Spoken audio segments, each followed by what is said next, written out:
Welcome back to the Football Fitness Federation podcast. This is episode 230. I'm delighted to be joined on the podcast today by Jared Wallace. Jared is the first team and academy women's S&C coach at Malmo. So Jared, thank you for coming on.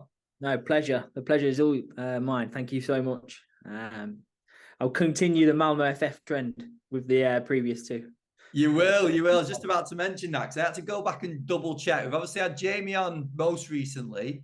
And also Mark's on a couple of episodes for us. So we'll put these in the show notes for people to go and catch up because you get the full spectrum of Malmo practitioners and British Malmo practitioners as well. So you fly the flag out there. So you would have 3 out of the 4. There's just one of us left, the lead academy S&C. But no, we'll continue the trend over here in Sweden to give everybody a taste of what it's like.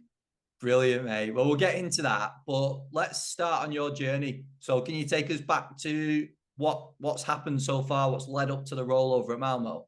Yeah. So, I was like every, undergraduate, student at the time I've had a strong sport background when I was younger. Like I've always been quite active. And I remember coming to choose like A-levels and university and like talking to my PE teacher, like, what shall I do? Like I originally was always going to be a PE teacher. And then it wasn't until it was a student teacher said, have you thought about doing sports science?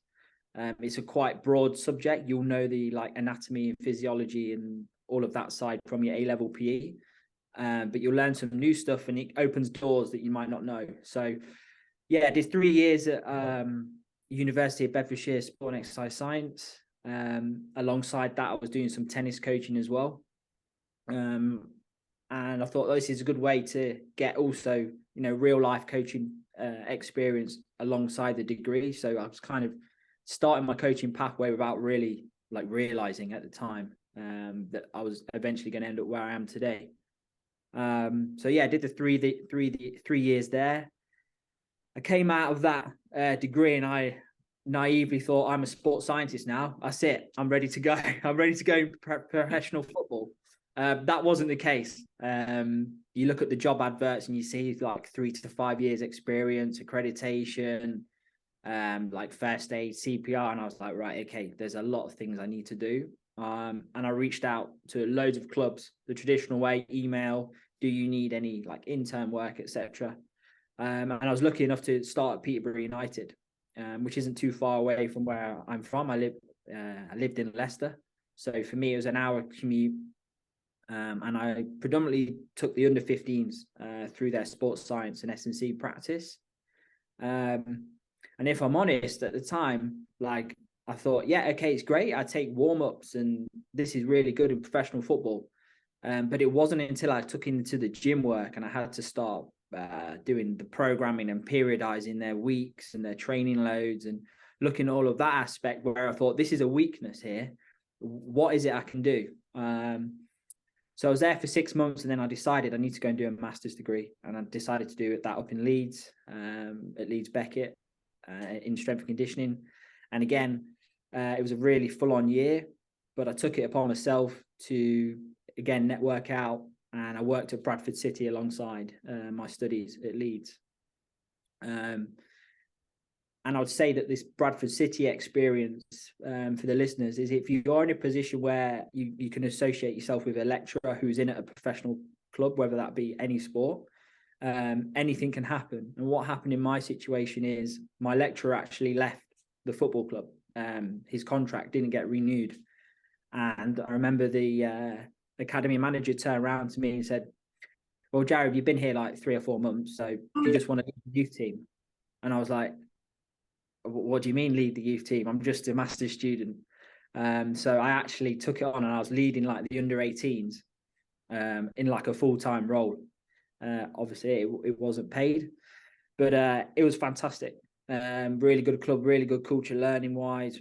Went on some really good experiences, went up to like Man City with the under 18s and we, played a game against them. So I was getting all these experiences along and I was like, okay, I'm starting to build up my CV. And then I flew the nest and went over to Australia. Really, really different experience there. To Bradford though, right? From Bradford, sunny Bradford, all the way over to Australia. I mean, you can't get further apart. So yeah, and my whole, I guess, idea and philosophy with the Australia experience was, one, new culture. Two, can I see what the S&C practice and industry is like over there? And three, can I really test myself in a new environment, whatever experiences I can get? And it's Australia it surprised me a lot as to where they are in terms of their sports science and S&C. Like, they are slowly starting to rise. And I developed some really good network and contacts again through lecturers, some people who I just communicated through online who have set up their own practices. So I kind of had contacts ready for me to go into work. And the big thing over there is they're quite big on like high performance centers. Something that I think the UK will eventually get into is having these centers spotted around where, you know, a real pool of athletes can go in and work outside of their, you know, club or individual sessions. So I went in there and I was just leading S&C sessions. My main one was I designed like a junior program where, you know, a whole wide of athletes came in, swimmers, AFL players. So I had to know what Aussie rules was. I still don't know what Aussie rules is. You name it. I was like, yeah, okay, sounds good. But track and field, everything, rugby union, rugby league. So all these players came in to me, and I led the program there, which was great. Obviously, being an English coach at the time, the Ashes were being played. So you can imagine I was getting quite a bit of bashing of being a pommy, and I was like, right, okay, no cricket talk, back to the S&C. So, you know, having that kind of experience, still quite young in my 20s, was still setting me on this path where I wanted to be. I came back to the UK, and then I went back into football, and I ended up at Notts County. So I was a lead academy S&C coach there at Notts County. You know, really good experience. Nothing but respect for that football club. In the National League, pushing for a promotion. Hopefully they will get it this year against Wrexham, touch wood. But, you know, going in there, limited resources, looking after an academy of 120 kids, working with Phil Rippon, the physio there. We had a really good relationship, and, you know, broadcasting our philosophy to the coaches, to the board, as to how we can improve the whole sports science support. And it was a really enjoyable experience. A lot of hard work, but I wouldn't change it for the world, because it opens your eyes as to what you can achieve when you do have that limited pool as a coach, and you have to get really creative. Whereas now I'm over here in Malmo, Sweden, Swedish champions, you know, unlimited resources in a way. And your mindset changes, like, okay, I can do whatever I want. But I always take into account that I've been there at the hard end. So yeah, here in Malmo now, I have a split role. I look after the lower academy, so the under 14s and under 16s. I have an intern who helps me with that. And then, as you said earlier, you know, I look after the women's first team, similar role to Mark in terms of that. I oversee that. And then sometimes I help with the girls' academy side as well, if I get questions asked. So it's quite a big jump from going from National League to Swedish football. And you could say stereotypically you wouldn't really make that big jump. And I'm very fortunate for that jump. And all my previous experiences, I would say, have got me to where I am. Just back to the Australia move. Yeah. Was that, in terms of timescale to start with, how long were you over there for? So I was over there for just under like 1.5 years, maybe. Just under 2 years. So was that always the plan, to go over, get the experience, then come back? Or was it just go and see? Bit of both. I remember when I was probably around like 15, 16, if you ask my family, I always said that I want to go to Australia. I want to live there. I want to experience it. I finished my master's degree and I was like, you know what, I'm just going to go. I've got an opportunity to go. Let's see what it's like. You know, at the end of the day, if I don't like it, I can fly back home. But you know, it was a really good decision for my career to go and experience something abroad.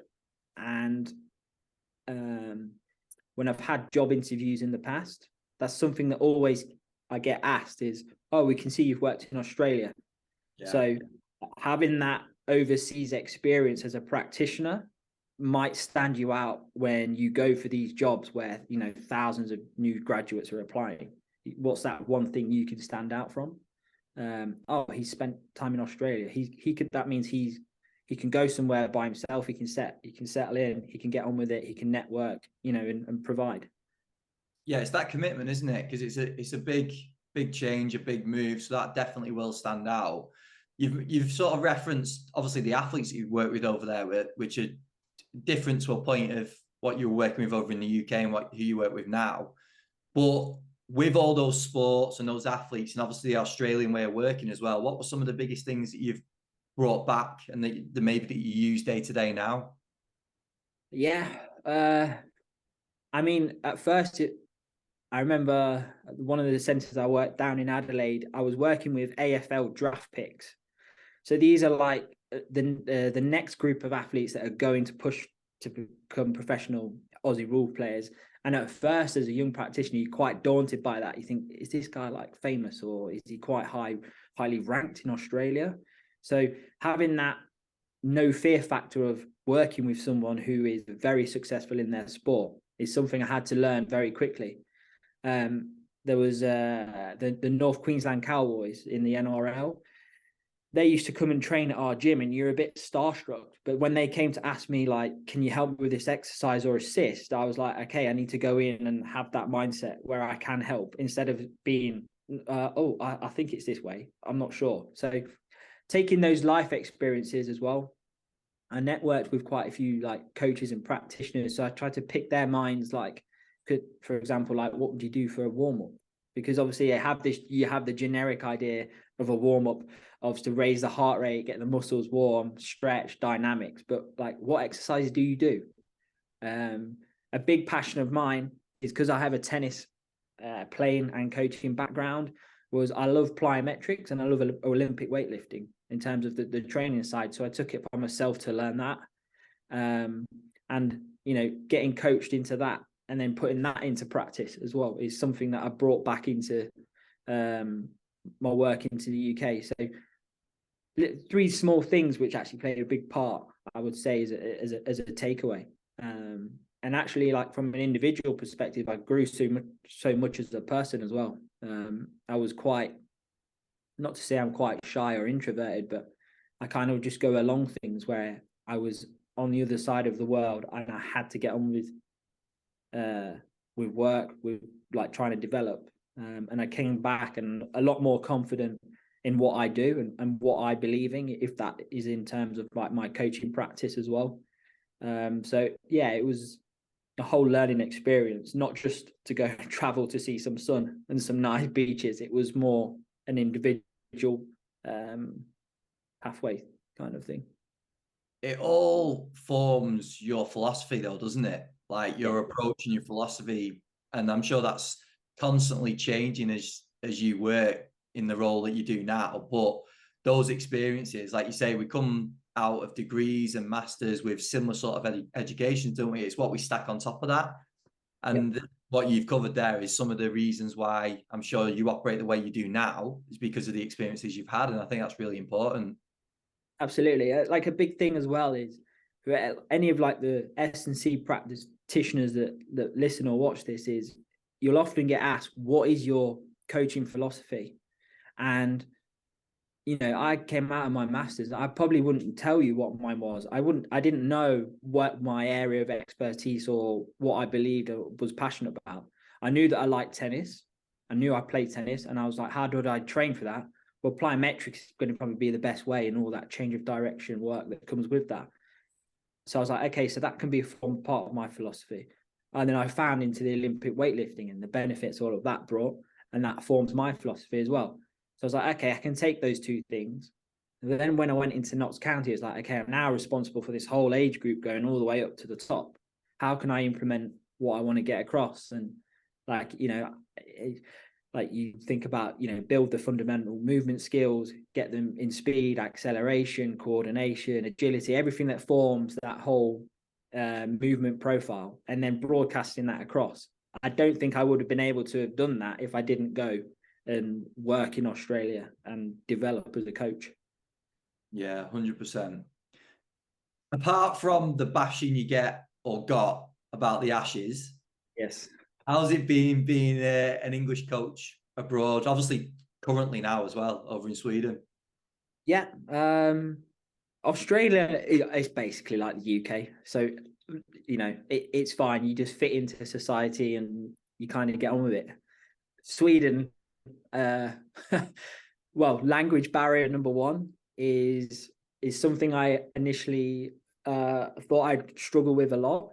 But you know, people speak English here anyway, so that's not too much of an issue. How's my Swedish going? Very little. And if I say just to call Mark out, so by this time, we said it's been over a year now since his previous podcast. Is Mark Reed now fluent? Mark Reed, I would say, is 40% fluent when he wants to be.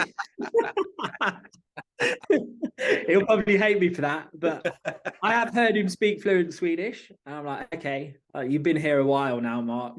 But mine is very, very basic. So, but I would say I'm a lot better at maybe listening and understanding that way, what the coaches try and talk about. But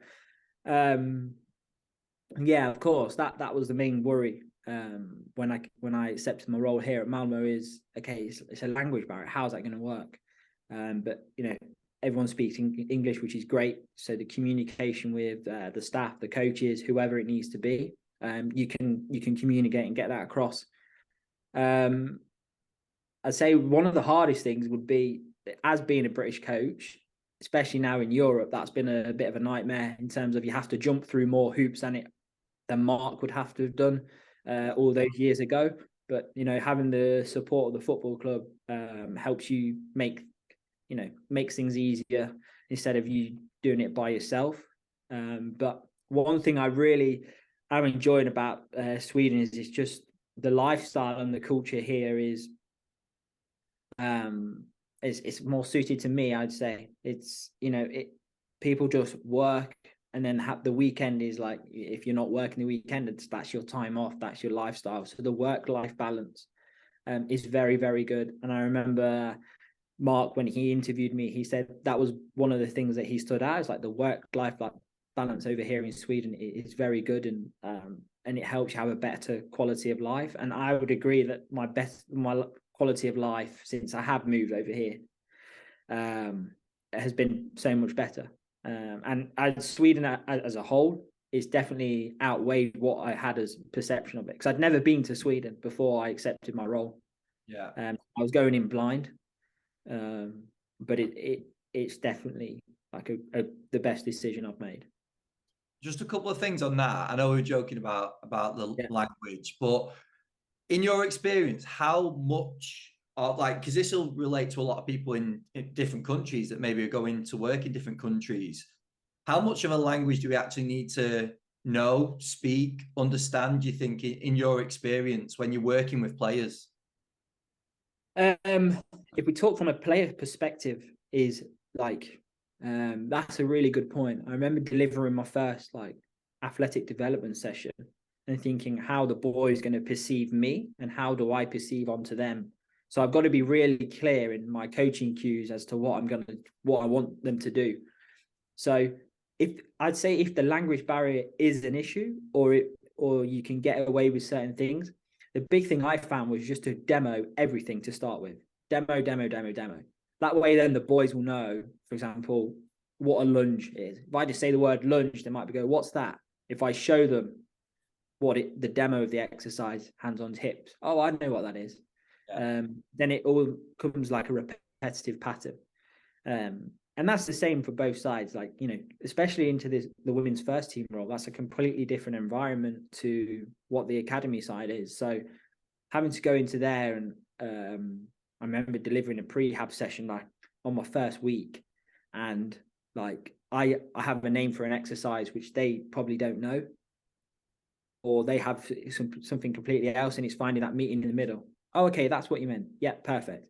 So every time now, it's just routine wise. Communication with the coaches. You know, if you can visually present, let's say, your weekly training load model in like a graph as to how you want to manipulate the loads, that might be a way. Or, you know, being clear, as you say, okay, this session's red, this one's orange, and this one's green. Just some examples off the top of my head, as a way to bridge that gap. I don't think I've never really had too much of a problem. If it is, normally, let's say I'm speaking to something, like one of the boys will speak to the other boys. Oh, what's he saying in English? So there is ways around that you can get around if you do struggle. No, that's a great point. The other thing I was going to ask is around that work-life balance. Yeah. Because that's a battle for everyone, I suppose, isn't it, in all different roles. But where do you see the biggest difference? You said about in Sweden, like if it's your weekend off, you're off. Does that just mean that when you step away from the club, there's sort of no contact, no involvement until you're back in? Or what's the big difference you see to like the UK? Yeah, I'd say in the UK, like I felt like I never stopped working. That might have been down to my role at Notts County, and you know, it's all responsible on me. But here like especially at Malmo, we, you know, if you have a game on the weekend on the Saturday, let's say it was a 11:30 kickoff and you finish by 1, that's it. Then you got like the weekend off. And I respect the interns' weekends, for example. I don't bother them unless it's an emergency regarding work and they need to contact me. And it's just a nice way to just unwind and recharge before Monday comes around again. You know, I guess, you know, in football, as you can imagine, the week Monday to Friday is pretty full on in preparation for the game on the weekend. So having a day and a half either side just to, you know, unwind and settle is a big benefit. You know, I've been there where I've been burnt out because I'm doing work at home, and that's never been a good thing. Like, you know, if I have to stay half an hour later or an hour later here in the office to download the GPS data, so I don't have to do it the next day or etc. I'll do that because I'm, you know, I'll put that in practice. You know, and I always encourage the interns, if they have a day off in the week, let's say it's a Wednesday, you know, go and see Malmo, go to Copenhagen, just go and enjoy it, experience Sweden instead of just experience, you know, the office. And that's something from what we believe is when they come over is, one, yeah, get some downtime as well, but two, you know, make sure you are enjoying working here at the same time. Yeah, that must be part of the culture, because there's definitely the opposite of that at some clubs as well, isn't there? Where it's like a badge of honor for you just being in the building for X amount of hours. Yeah. So it seems really important, obviously, that coach health, avoiding burnout, having that balance between work and home, or just working, I suppose, freedom to go and do things is really important. So it sounds like quite a valuable lesson for people to take away. Yeah. You know, we pride ourselves on our intern program that we deliver here at the club in the academy, is to what we offer, and outside of work, what they are entitled to. If they, you know, my Liam, who works with me in the P14s and 16s, like for example, I think his day's off on a Wednesday. Now I'll say to him, that's your day off. You don't need to, you do not need to come in. One, you know, he can do what he wants and he can switch off from work, but two, I want him to learn that, okay, if I have a day off, that's it, tools down, it's my day.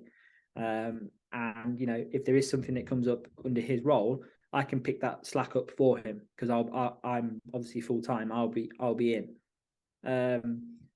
Yeah, I just think that, you know, it's great being in that intern position, but can we, you know, teach them other skills as well as just wearing the MFF clothing? Yeah, brilliant. Right, let's get into the meat of the podcast because we wanted to dive into the women's program and the project that you've got going on over there, and we've already spoke for however long and not touched on it yet. So No I want to worries. get into it now. So can you give just a little bit of an overview into what the program was like when you first got over there, and then maybe some of the first steps that you took? Yeah. So the women's team was formed 4 years ago, I believe. So the fans and the club decided they wanted to create a women's team. We got the chance to be put in Allsvenskan, the top, but the fans said no. If we're going, we start from the bottom and we work our way up. So ultimately there you've got like a 5-year project where you go, okay, we're going to really work our way up. I came into the team after year 2. So there was some, Lucas was in before me. I think he went through Division 4 and Division 3 with the team. And then I picked up, we won Division 2 last year. Now we're competing in Division 1. And we're 2 leagues away from Allsvenskan. So if we get promoted this year, we'll be in like the championship equivalent in England. So the big hurdle for this women's team is probably equality. Is trying to, we're a first team environment, and how can we get the girls up to equivalent of the men's? Now, that's not an easy fix. I completely understand that. But it's something we as a multidisciplinary team, so the physio, the coaches, the Maxime, the head coach and sporting director, are keen to get there, and we understand that will probably come as we get more elite. And secondly is the girls are obviously part-time working at external jobs and trying to be a semi-professional footballer for Malmo FF. So from a physical side of things, it's how can I load these girls with all these external white noise things going on, is how can they perform optimally when they are coming from an 8-hour day working job? We expect them to come to train for 90 minutes and then play a game at the weekend. On top of that, trying to get a gym session in as well. So, I'm currently, they do a 6:30 gym session in the morning on a Wednesday, and then for one group, and then an evening gym session for the girls who finish later. They have 1 day off a week, and we train 3 times a week, and then a one game on a Saturday. So there's been a lot of change since I came in, for sure. The big one this year was the club invested in GPS, which was down to Mark. Mark sorted that out with Catapult. I guess I didn't really have any like historic physical testing data about the girls, so I was only going off like what I saw as to how they move as athletes. So that's something that's changed this year, is I want to really understand the whole athlete profile. How does this player move? How do they sprint? How do they jump? What's their movement like in the gym? So that's something that we're trying to increase this year. So there's a lot of hurdles that we're slowly getting over and ticking off. And I think obviously naively is there's been a lot of growth rapidly, and the team is growing quicker than the backroom staff can grow. Yeah. So that's the I guess the first stage is, okay, if we're going to elite etam, what's the thing we can change now and catch up with that growth. I think the club has got like a long-term vision, year on year. If we hit targets, where do we go? But yeah, it's been hard work, definitely. First role in women's football, and again, it was one of those things. Okay, I've never worked with female athletes. I don't know the dynamic, but I absolutely love it. I absolutely enjoy working with that group of players. Something on the podcast with Tony that he mentioned is that coach-athlete relationship. And that's something that I went in and went hard on straight away. Is I want to be able to have a relationship with these girls to deliver the sports science and S&C. What can I give them that they're not necessarily going to get or they've not had in the past? But now, like, I would say that, with Mark's guidance, he's been great helping, like transition, the both first team roles. As I always ask Mark, what do you do in the men's team that I can take into the women's team? Whether that be like something last week, I asked him, you know, when we live track on the GPS, what parameters do you use? Just so I can have the same for the girls. So I'm actively in the background trying to get us up to the men's. So if the girls ask, oh, why do we do this? I'll say, oh, because the men's team do it. And instantly they go, okay, that's cool. So we're slowly getting there, but I'd say it's going to be more exciting from this year onwards is, you know, when we do push to the top levels. I was in a conference at the start of this year with some people from different clubs in Sweden and some who are in women's team football. And they were like, yeah, we're enjoying the success now until Malmo are coming, because we know they're coming. So that's quite good to know, is that they know that we're coming. So yeah, it's a great role. It's really a great role. You said about the vision before, and I don't know if you can disclose this or not, so tell me if you can. But in terms of that jump, because obviously the players are part-time at the moment, that jump to full-time, has that been discussed that this happens at this time, or is that just ongoing? I think it has been discussed with the, you know, the more senior figures in the football club. Like at the minute where we are Division 1, we can get by with a similar, and I'd say an upgraded program to what we delivered last year. I think the problem will arise, and I think that everybody's aware of this, is when we do make that jump to Elite Etan, and then obviously Allsvenskan is, our whole shift should be towards the professional side, because obviously it's more intense. We are in a professional, more elite competitive league, with teams that are really well established. So we are going to have to travel further. For example, if it's a team up into Stockholm, we're going to have to go the day before and then play the game and fly back. So again, you need that commitment from the girls to be there present. So I think we know where we need to go. And I think we're just anticipating to see what happens this season. But I think plans are in place. I think when this whole women's team project was designed by everybody, they had the vision as to, okay, we want to get to the top, but year on year, how do we look? So for example, what financial budget do we have year on year on year? The higher the leagues we go. We had a meeting last week, and you know, we kind of know, okay, what resources do we need when we are in the elite league? Is, you know, staffing structure, more medical resources, more sports science. So I think the club know where we need to go, and that's part of why, like, I took the job here at Malmo, as Mark was like, it's your project and you can do whatever you want with it, and it's exciting because they will get to the top. Yeah, that's brilliant. I suppose the other battle with it at that stage is obviously not your decision, but is the decision of players, isn't it? If they're on part-time salaries with either part-time or full-time jobs, it's that jump to suddenly go, right, we're going to go full-time professional football, and it's a big obstacle, isn't it? And obviously it's not something that you're going to have too much of an impact on directly, I suppose. You're just going to you'll just be dealing with the people that are there at that time, but that's something that's real, that's going to come up. You mentioned as well just before about the timing of those sessions. So you sort of skipped over it at 6:30 in the morning, and then evening sessions. So that's something you've put in place because of the shift pattern of players. Yeah. What's some things that you've put in place that you feel have worked? And then maybe the opposite of that, maybe some things that you've put in place that you've maybe had to change or amend.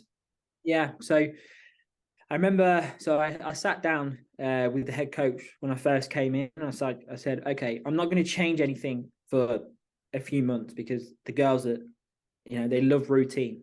So I sat down and said, okay, what does a training week look like, etc.? When do they have the gym session? The game mostly falls on a Saturday. Okay, perfect. That's our tactical periodization model. Let's not leave it.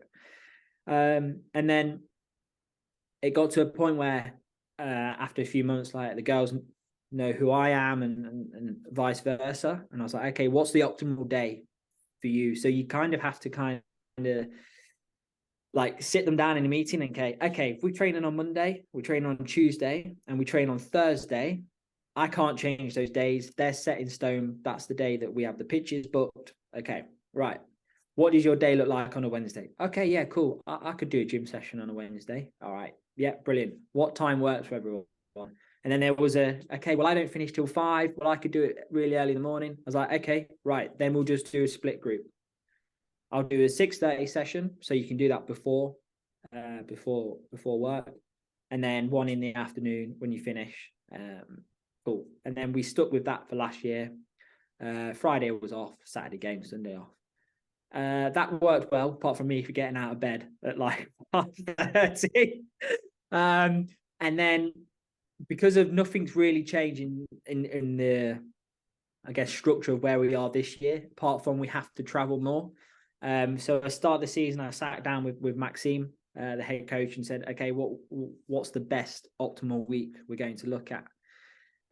So something that I say would work well is Monday is normally like a top-up session post the game. So they give the games on the Saturday. The girls who've played 90 minutes will hit the recovery. The girls who've played less will then take part in like top-up training. And that's something that they'd never done before. So that's something that works really well. And I feel then that gym session on a Wednesday isn't compromised. The Tuesday session, especially now with the GPS and live tracking, that's when we kind of push the girls. So there's times where, I'm going over to Maxime with the iPad. He probably hates me for it. I'm like, yeah, okay, we need to drop the load a bit. So the one thing that has definitely worked well this year, which struggled last year, is communication. We constantly communicate about the girls where they are physically, and we take into account, as we've spoken about, with their jobs or whatever it is.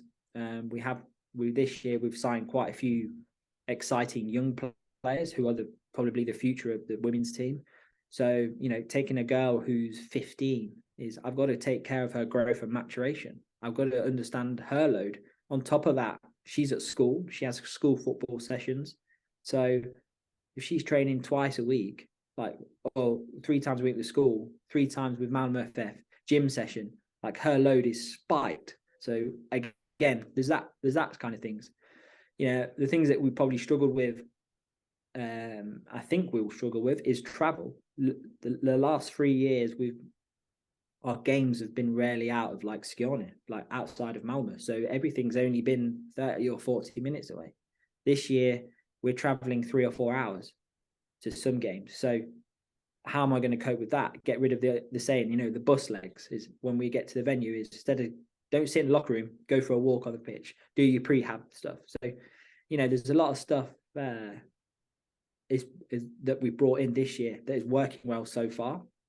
And then, to flip it, if we get promoted and we are in that elite league, it's just developing on that and making it better. And to give perspective, the whole of that Premier division, that top league, are they all full-time, all professional? Yeah, as far as I believe, the Allsvenskan, the top league, they're all professional. And I think the majority of the teams are up north near Stockholm. People think Stockholm's quite like, is quite like, I don't know, north. It's not. It's like there's more to Sweden than Stockholm. Yeah. So, it's factoring all of that stuff is, from a physical side, are we physically ready to compete with these professional teams that have been in the Allsvenskan for years on years? Or what can we do when we do go professional? Does that mean I get to have 2 gym sessions a week to get them ready for that jump? So these are all like the questions I've got, but I can't get the answers yet until I know. That's what I'm going to ask you about next, is the future. And I know you're not going to have the exact answer, but maybe some of the thought pathway along, like, this is my rough plan. And I know, I suppose it's the phrase planning in pencil, isn't it? That soon needs to be changed. But it also shows the exciting role that you're in, doesn't it? Because you've got the vision. The vision is to get into that league, but there's going to be so many intricacies and changes and things to adapt along the way to get to that point. So for you as a practitioner, it must be quite refreshing, because you're not sitting in a position where it's sort of year on year, we know the same sort of thing that we're dealing with. You're having fresh new challenges coming at you left, right, and center. Yeah, and I probably didn't think that when I took the role. Sometimes, you might be a job for say 2 years before you think about moving on and pushing yourself. I took this role, and after like 6 months, I was like, this is bigger than I thought, and that's the exciting part. To answer your question, like, yeah, and I've said this to Mark, is like, my vision is eventually, if I get asked by the club, let's say, and we are promoted, okay, Jared, we want you on the women's side and the girls' side full time, is then what does that like umbrella structure look like from the sports science and medicine side? So we have Corinne, the physio I work with. So I see her, yeah, you're head of medical. I'll just mirror Mark and be head of the performance side. And then we drip feed down with our assistant practitioners in the respective fields. Obviously the girls, yeah, full-time professional, training the day. The gym sessions aren't compromised in terms of the early mornings, etc. And we have a real good like network of support. You know, maybe I know Maxime's coming this year. He was assistant coach last year. He's now the full-time head coach and assistant sporting director. So we are making moves in terms of the staff already, which is great to see.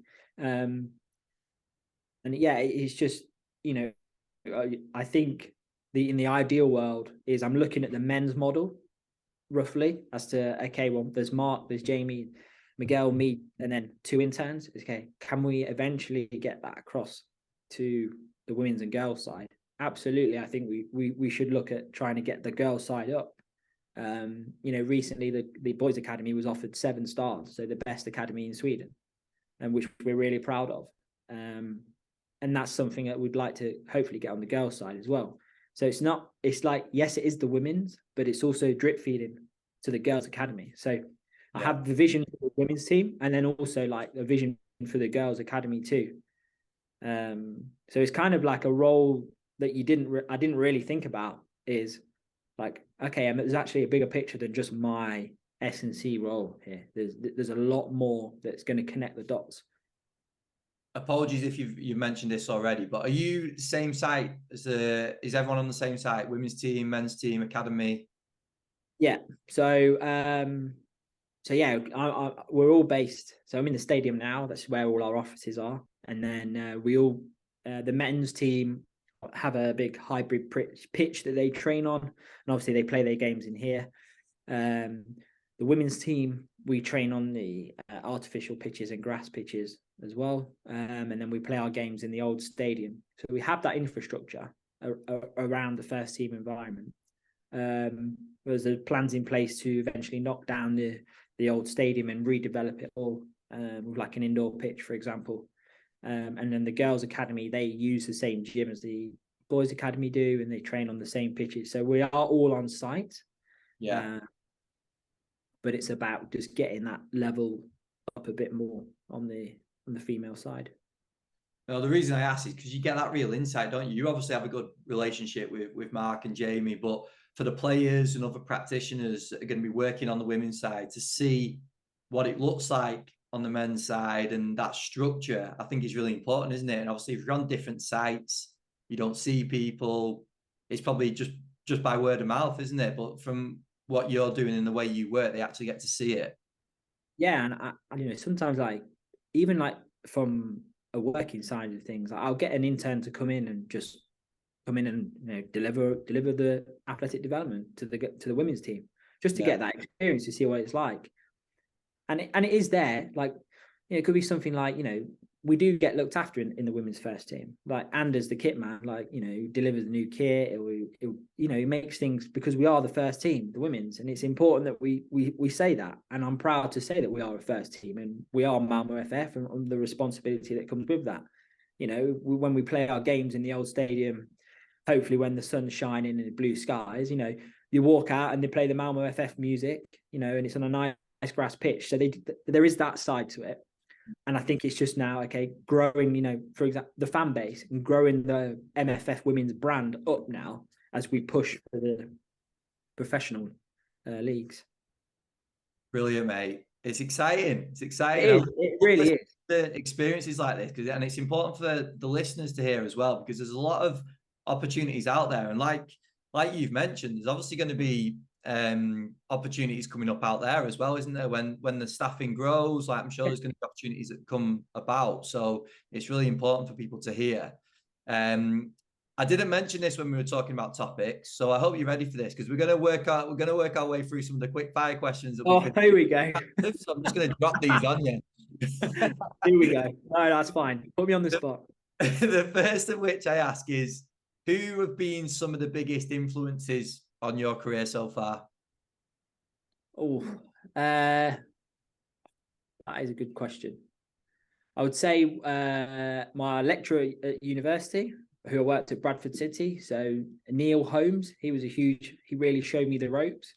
And then the other one would be Phil Rippon, Notts County physio. He's still there now. And that might be a wildcard suggestion there, but I'm a big believer in working with the MDT and communicating, and working with Phil and delivering what we delivered at Notts County during my time there is something I'm really proud of. And, you know, having that backing, I had his back, he had my back, if there was anything wrong or anything working successfully. And I think we'd really delivered a really good program from when we both walked in. So, yeah, those two to start with, for sure. I'd have to say Mark Reed for giving me the job at Malmo. He'll like that one. Brilliant. Yeah. What would you say your biggest strength is as a practitioner? I'd say my approachability. You know, I'm very approachable, and that's something I think is a very good core skill to have. Being approachable, being open to all the athletes you work with, and that will enable your coach and athlete relationship. So just being open-minded about everything, and also taking into consideration, you know, there might be external things going on outside this athlete's life that as a coach you don't know, but then having that in mind when you work with them.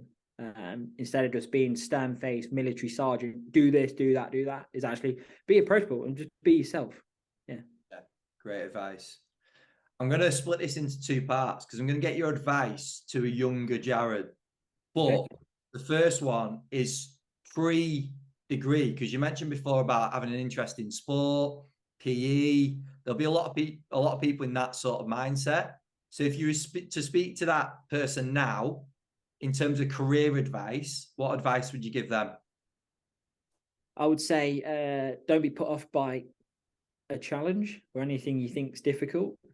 And, you know, even when one door closes, another one opens. And that goes for everything. You know, I've had loads of interviews where at clubs in England and, you know, for roles, and I didn't get it, or I was close to getting it. And it's not beating yourself up about any of the failures you get. It's okay, that door's shut, that maybe not the right club for me. Okay, go to the next one. And I say that's a big thing to say to my younger self. It's not you, you know, okay, what's next? Brilliant. And then also, if we go to when you decide, right, sports science is where I'm going to go, you're looking for that first opportunity. Yep. You've maybe picked up a little bit of work experience beforehand, but you want that first paid role. What would be your advice to that person? What would I say there? I'd make sure a tedious job that I've learned is make sure the CV and cover letter is up to date and it's standing you out from the crowd. Yeah, you touched on it. There's going to be thousands of students come out and going for like 50 jobs. So if you've got that overseas experience, if you're an approachable character when you do get the interview, is broadcast that, show your personality, show your coaching practices that you've learned. You know, if you have got internships, or if you are thinking about getting an intern, do it. Like, you know, earn the respect of, get the stripes, get into the industry, see whether you like it or not, and then use all those experiences to go for a paid role. In terms of like going for a paid role, what would I go for? You know, don't be put off by anything. Most people see a job, let's say it's for Manchester United. Oh, it's for Manchester United Premier League. Okay, but you know, some people might look at the Notts County job that I went for and go, well, that's National League. But sometimes going for those lower jobs for a few years and developing and building, you can work your way up and you can get, you know, you can get to where you'd like to be. Yeah, that's great advice. The final one I ask is around CPD. So continued development. How do you approach that now? Not necessarily in terms of courses. I mean, you can mention them if there are any relevant, but just generally day to day, whether it's articles that you read, websites, podcasts, like what's your approach? Yeah. So the main CPD that I'd say I personally take in is, well, our actual intern program is we actually deliver twice a week intern CPD to the guys, and that's a great way of refreshing and learning like my knowledge as well. And that can be if we help them with the NSCA accreditation, for example, we'll go through all those anatomy and physiology things that you learned when you're 18 and you forget, like conduction system of the heart, what was that again? So learning all of that side of things. I deliver presentations as my colleague to the interns as well, like mechanical models or growth and maturation. And it's a really nice, refreshing way to go away, research, look at the latest journals, and then redevelop the presentations year on year on year. So we're constantly putting out really good content to whoever comes into the club. I'll do a bit of reading now and then, but the main thing is for me is like the CPD that I deliver to the interns. I think that's huge when you are an intern, but also when you are taking interns in as the practitioner is, okay, I need to know what I'm delivering, else that is not going to develop them at all. So you learn your weaknesses that you might have forgotten about in terms of your knowledge, let's say, as you design these presentations. There's a quote in there somewhere, isn't there, about teaching things back and it being the best way of learning, but I don't know what it is. It's something. Yeah, there's something definitely like that. When you learn, you go, oh yeah, what was it? I remember that, but I've done that since my PE exam or something like that. Yeah. No, it's a great point. And that's something that quite a few people have brought up before, that when you're in a department, there's no better way. Obviously, it's great for the interns, but it's not just them that are learning either, is it? Like there's a lot of we're quite lucky as well. Like, if a conference comes up, we'll go to that. Yeah. Any partners that we ask, for example, we use Kitman Labs. They invited us to a conference in Copenhagen. So there's little events like that that we've got. There's a growth and maturation conference tomorrow up near Stockholm that a few guys are going on. So, and then a big thing is network. There's loads of people that are going to go, clubs from Sweden. They're sending their practitioners to these, meetings. So I think that's a really good way as well. I think I love networking. I think that's a really good CPD tool, is to network instead of like reading the latest journals. Go and network with another coach. And if they share what they do, cool. All right, take a little bit away and put that into your own practice. Brilliant. Jared, there's been some top stuff in that one. Really, really appreciate you coming in. Some quality stuff. No, thank you so much for having me on, Ben. It's been great. No problem, mate. Just finish us up with where people can stay in touch if they want to reach out, if they want to ask questions, or even if they want to just keep up with what's going on out there at Malmo. Where would you direct them? Yeah. Well, look on the LinkedIn is probably the best one. So obviously search me, Mark, Jamie, or Miguel in the academy. We're all on there. I think, for example, my job came up on LinkedIn. Mark quite actively posts on there. Look on the Malmo website or the Instagram page just to see what we're constantly doing. But yeah, the main one is LinkedIn. I'm quite active on that anyway. So if there's anything that anybody needs to ask, or happy to share about, my time in Sweden so far. Perfect. Well, let's schedule in another podcast when you're winning that top division. I'll have a trophy sat here, Ben. That's it. We'll have a discussion on what actually went on between now and then. Sounds great. No, I'd love to do that. That'd be brilliant.